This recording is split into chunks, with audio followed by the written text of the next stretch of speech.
I've been a personal trainer for nearly 10 years now, and I've worked in gyms, I've personally trained myself at gyms, so I've spent a lot of time in a gym over that last decade, and I've seen a lot of mistakes, I've seen a lot of really good things as well. Getting results and feeling good while doing it, that's how we're gonna integrate fitness into our life and make it a natural part of our day-to-day activity. Now, I've seen so many different mistakes. This is not an exhaustive list. This is really just centered around getting people into the gym consistently. The number one mistake that I see my clients make, that I see people in the gym make, is not doing things that they enjoy. When I was new into the gym and I was a new trainer, this was something I struggled with because I was so adamant that everybody was going to be really into fitness. If only they just saw how cool weightlifting was and strength training was, they would just become as addicted to it as I would.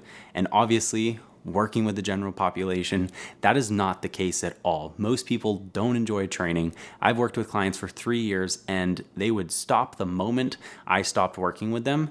So I understand that not everybody loves strength training. So ultimately, you need to find something that you enjoy to do and that you're gonna show up for. And I know some people may give me a little bit of hate for this, but it doesn't matter if it's a trampoline class or a moon boot class, whatever you're enjoying, whatever gets you excited about showing up. And it may not give you the best results, it may not give you the biggest amount of progress, but it's getting you comfortable with doing something uncomfortable. It's getting you feeling better about going to the gym or going into a gym setting.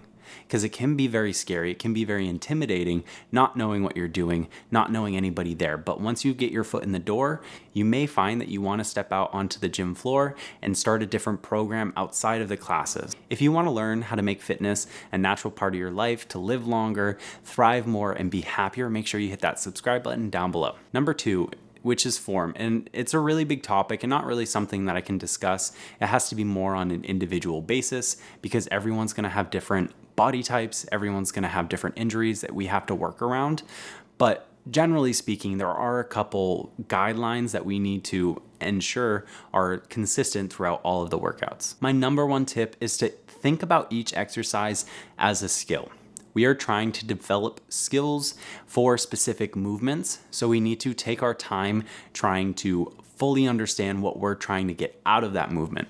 Say with a leg press, we're trying to obviously improve the legs, but which part of the legs are we trying to emphasize? For example, with the squat, obviously the squat is primarily a leg exercise, but there's so much more involvement of core stability, back stability. These are all things that we need to focus on and take a look at if we want to get the most out of the squat and keep ourselves safe with the form. Number 2 is slowing the movement down. This is going to do 2 different things for you. One, it's going to force you to use a little bit less weight than what you would normally do. This is not a bad thing though.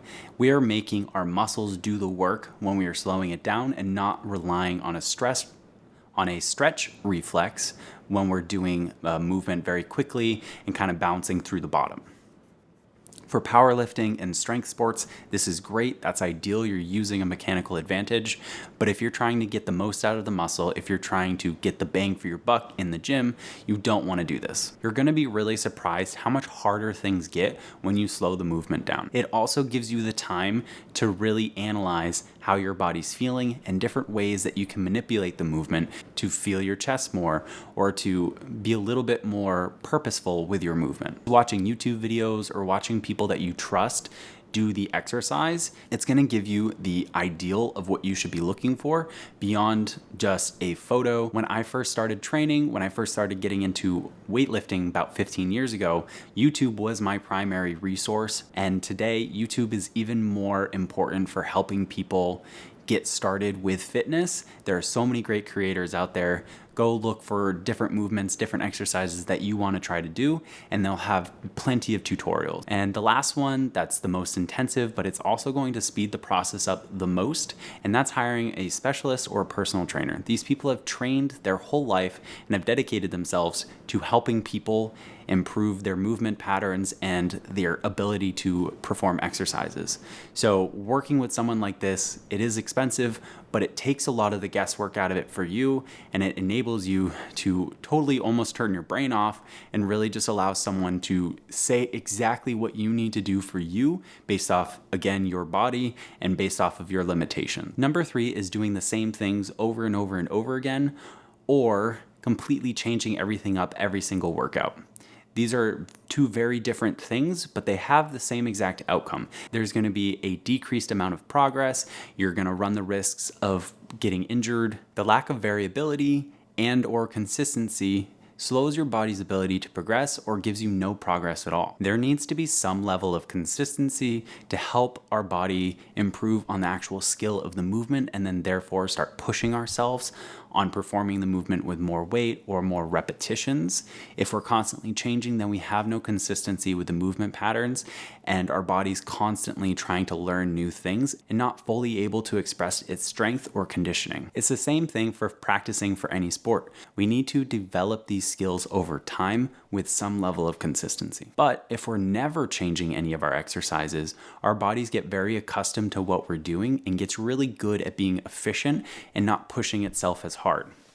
You may also run into a problem of hitting a plateau where you're no longer able to increase the weight, or you're not able to increase the repetitions, and you're just kind of sitting doing the same exact movement, weight, volume each and every session. You'll also start to see an increase in injury risks with this because it's such repetitive motion. Your body's not given time to fully heal, and it's not given time to learn new movement patterns and get more full range of motion in the joints. A high quality fitness program typically is going to have a consistent schedule for about 4 to 6 weeks, and then after that, you'll start to switch things up, not drastically like going from CrossFit to bodybuilding to powerlifting, but mostly switching the exercises up slightly and maybe the repetitions. Number 4 is lifting and exercising as a form of punishment for yourself. This is a very fast way to decrease your enjoyment for the gym and to make it feel like a bad time each and every time you show up. We start to associate things in our life with good or bad. Most people associate work with a bad thing.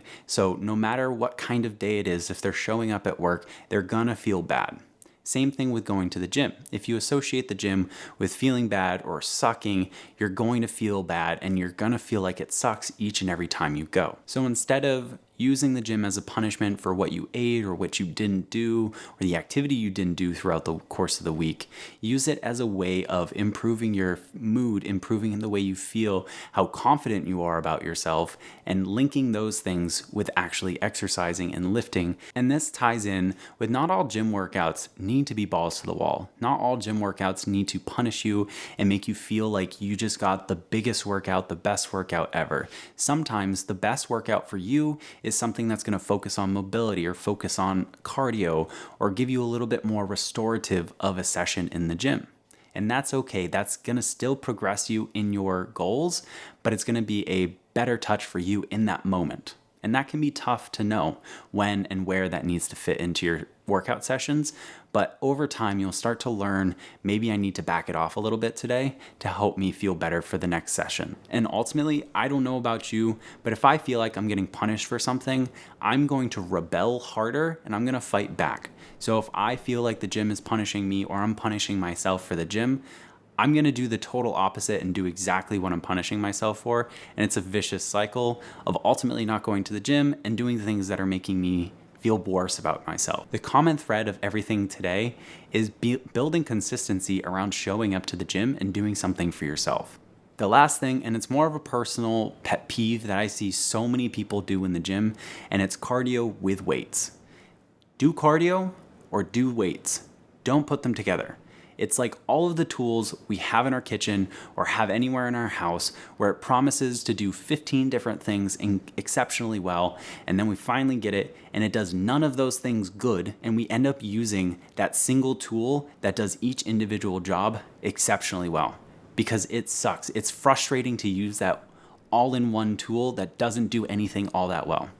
And that's strength training and that's cardio. These two things do not go well together. One is building strength, one is building endurance. Those are two totally different exercises. I'm not saying you can't do cardio before you go and do strength or do strength before you go and do cardio, but the HIIT cardio workout sessions where you're lifting weights as you're jumping up boxes is just a recipe to hurt yourself. It's a recipe to get injured, to burn out, and you're not getting good value out of your time for either of those activities. You could be building better cardiovascular fitness by doing cardio, and you could be building more strength by doing strength-focused things. Trying to do too much at once is hurting you and it's slowing it down. Unless you're training for a specific sport or event, doing both at the same time is not doing you any favors. Separate them out and get the best of both worlds. Those are the top 5 mistakes that I see on a regular basis as a personal trainer in the gym for the last 10 years. It's not exhaustive, it's just something that irks me and I see a lot of people do, and it's hurting their progress and it's hurting their love for the gym. And I want everyone to have the same appreciation and the same love for showing up to the gym on a regular basis that I do. I hope you guys enjoyed. Make sure you share, like, and subscribe, and I will see you guys in the next one. Peace.